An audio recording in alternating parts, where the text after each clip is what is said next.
Prisco joins us. Pete, these Jaguars off to a pretty good start.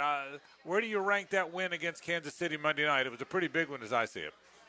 By the way, your call that Devin Lloyd interception went viral, huh? Yeah, it kind of went everywhere. I kind of lost my mind a little bit on that one. And no, yeah, it was fun. Man, you had a good time. It was kind of everywhere. Yeah, it went everywhere. It's kind of cool. I sent Jamie Erdahl a note thanking her for putting it on Good Morning Football. So we had some fun with that. We really did. Yeah, she used to work with us for a long time. She's a really nice person. I met her when she was doing sidelines with Nestler and Danielson. Remember that, Pete, for SEC games? Oh yeah. And I met her then when at SEC Media Days. Very nice person. You're exactly right. So that was very cool. So, but yeah, as far as the Jaguars, I mean, my gosh, 4-1, you couldn't ask for anything better, right? I mean, think about it. They've exceeded expectations by a lot of people. I don't think they've really exceeded the expectations of people inside that locker room, to be honest with you. And the reality is, they should be 5-0. They should be the last of the undefeated teams in the league. They should have, if it's not for that questionable pass interference call on Travis Hunter, they would be against Cincinnati. They'd be undefeated. And so then what would people be talking about? So yeah, and I want to say this. I think I've said it a couple different times, but when Liam Cohen got the job, I had talked to people in Tampa about him, and I didn't know how he would handle himself. I think he's done a fantastic job of every part of being a first-time head coach, from the media and how he handles all that, from the organizational standpoint, and from dealing with his players and his game management. I didn't like the end of the half the other day, I'll be honest with you, the way they almost botched that and gave the ball away. But the reality is, I think for a first-time head coach, he's done a fantastic job. Pete, what do you like about Greg Newsome? Well, it fits better with what they want to do. I mean, he's one of those guys that can play looking at the quarterback. But if you got to match him up, he can do that too. I think there's a lot of versatility there as well. He just plays the ball better, I think, than maybe Tyson Campbell did. And I think that's why they decided to make the decision. That, coupled with the fact that the contract was really big for what Tyson Campbell was giving them. So is it a rental? Probably. We'll see. Because they have other guys that are going to have to extend. But for now, and the team that's sitting at 4-1 in a conference where there's not a lot of dominant teams, it makes a lot of sense. Pete, let me ask you this, and I've been meaning to say this all week, haven't gotten to it because we've been talking more about Greg Newsome than Tyson Campbell.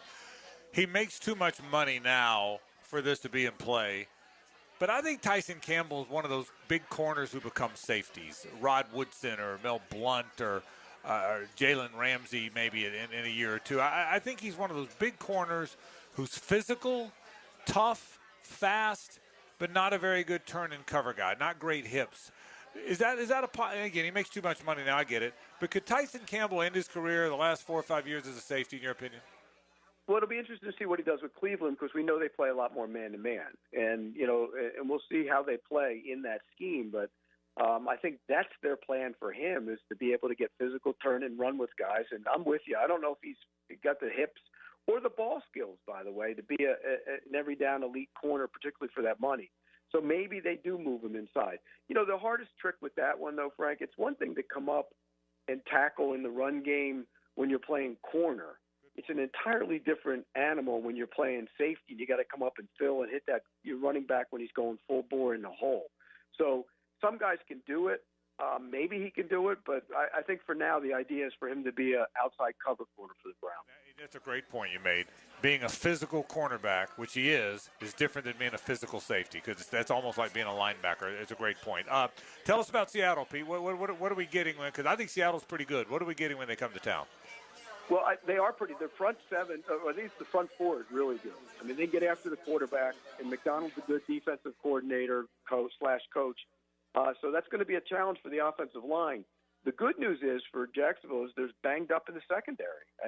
No Witherspoon is just a big hit to that defense, and Love didn't play last week, and I doubt he's going to play this week, and that's another big hit. So you saw last week what Baker Mayfield did to them when they have problems in the secondary. He took advantage of it, and I think the Jaguars can do that as well.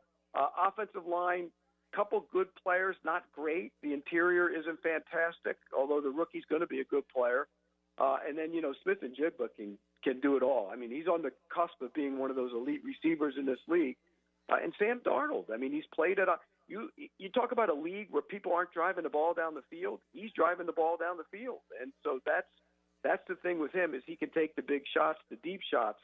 My question with him is this: does it stay that way? Because there's always doubts. And you guys remember in Jacksonville last year, he was putting up enormous numbers for the Vikings and came to Jacksonville and struggled. What did he throw, 3 picks in that game? So I think there's going to be one of those games or two where he doesn't look like this, and then he starts looking like the old Sam Darnold. Maybe it's this weekend. You think the Jaguars can get to Darnold? What's the chances? I know they said that Trayvon Walker's trending. What do you guys think? You think they actually just released the injury report. He does not have an injury designation. So Trayvon Walker will be active. So he's got a club on his hand then, right? Correct. Yep. Yeah. I mean, hey, he starts throwing that damn thing to the head. That's what I would do, like the old days. We used to head slap guys with that club. Now it's a penalty. Now you get 15 and you get fined, though, so it's a whole different world. They need him. I think that was apparent last week. It's a different defense without him. And I know they dropped into coverage a lot last week and dropped ends into coverage a lot last week. So it was different because you wanted to slow down Patrick Mahomes. But I think they play differently when he's not in the lineup. It's good to get him back no matter how healthy he is. But, yeah, I think, look, the left tackle's a good player. Cross is a good player. That'll be an interesting matchup when he's with Hines Allen. The right side is beatable. So if Walker can get over there and get some pressure, I think that'll be big for them. Pete, let's go around the league a little bit, and we'll get back and get your Jaguar pick in a minute. What's wrong with the Eagles? Man, oh, man. What's wrong with them? Well, a couple things. They let all those guys go in free agency, Milton Williams and Sweat on the defensive line, and you thought that the young guys would step in and do it, and they haven't done it yet. And that's the problem. And not only that, when those guys go in as players who have to play, the depth gets, just eaten away, and now all of a sudden you're not deep, and you don't have the great players that you have. So the guys haven't stepped up yet. Not having Carter was big last night. That hurt. Quinyon Mitchell going out hurts. So they're banged up on that side of the ball. But on the offensive side of the ball, it's a bunch of things. A, they're not sticking with the run, which I don't understand. I mean, he had 6 carries last week against Denver in a game that wasn't decided until the end. That makes no sense. Saquon Barkley has to carry the football. The offensive line hasn't been as good. No Dickerson. Johnson's been in and out of the lineup. I don't think Steen is as good as Becton was last year, and Juergens hasn't played as well. So I think you add it all up. They don't run the ball as well as they have, and that puts more pressure on the quarterback. And the quarterback has been inconsistent. You saw that last night. So all in all, not a great offensive team and not a great defensive team, and that's why they're struggling. You think Jackson Dart's the real deal? You better stop running. I mean, look, I know it's all great, and everybody likes to see him get outside the pocket, run with his legs and everything, but this game, you can't be doing that consistently. You saw him go out, then he took a couple more shots. They ran him on a design run, took another shot. It makes no sense. Again, the ability to move can sometimes for a young quarterback be a curse and a blessing, because it's a curse if you don't allow yourself to stand in that pocket when it's clean and get through the progression. It's a blessing when you are getting pressure and you can maneuver the pocket and get out and make a play, with keeping your head up and making a throw, or with your legs. So right now, I think he has to learn how to stay there longer and then make your throws. And I'll give you an example. I'll go back to the Jaguars game. Trevor Lawrence made a bunch of really dynamic plays with his legs. On one of those plays, he had Brenton Strange wide open in the middle of the field, which would have been an easy flick. There's no need to run when you don't have to. And so I think those are the kind of little things that you got to look at when you're looking at a quarterback and his development. But Dart, so far, has brought juice to a team that badly needed it. Final thing, Pete, of the one-loss teams, Buffalo, Pittsburgh, the Colts, obviously the Jaguars, the Lions, the Bucks, the 49ers. Who do you like? The Bills, let's take the Bills off the ballot because they're probably who we'd all pick. After the Bills, who do you like among those one-loss teams?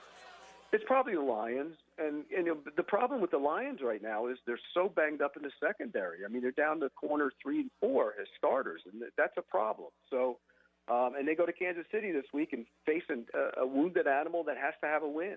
But on paper, it would be the Lions. After that, look, Jacksonville and Indianapolis are right there. I really believe that, and that's going to be one of those fights throughout the whole year of who wins that division. Let's put it this way.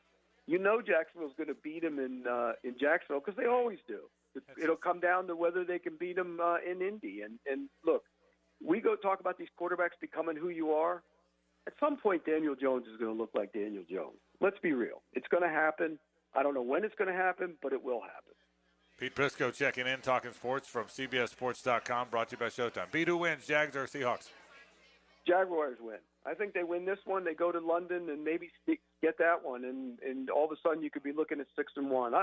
I think the other night, that drive, that throw to Brian Thomas will wake up Trevor Lawrence and let him get back to playing free and loose. And I think he plays better that way. You know, enough of this stuff coming to the line of scrimmage, looking at the play clock, letting it run down, trying to change the play. You got to let him get into a rhythm. Now, in that last drive, he took a terrible sack. He should have threw the ball away. That's end of game 101, and he failed on that thing. But the fact that he threw the shot to Thomas, then came back and hit De'Ami Brown, even though he might have had a throw in the middle of the field to Hunter. I know the safety was creeping there, but he might have had that throw for a touchdown. He still made a great throw to De'Ami Brown. I think that's the moment to get him going, get that passing game going. And once the passing game gets going, they're going to be pretty dynamic on offense. I think they throw it down the field this week as well. Pete, thanks, buddy. Hey, y'all. Lauren Brooks here. Thanks so much for watching 1010XL Jaguars on YouTube. Please like, subscribe, and check out all of our great videos and channels on the 1010XL network.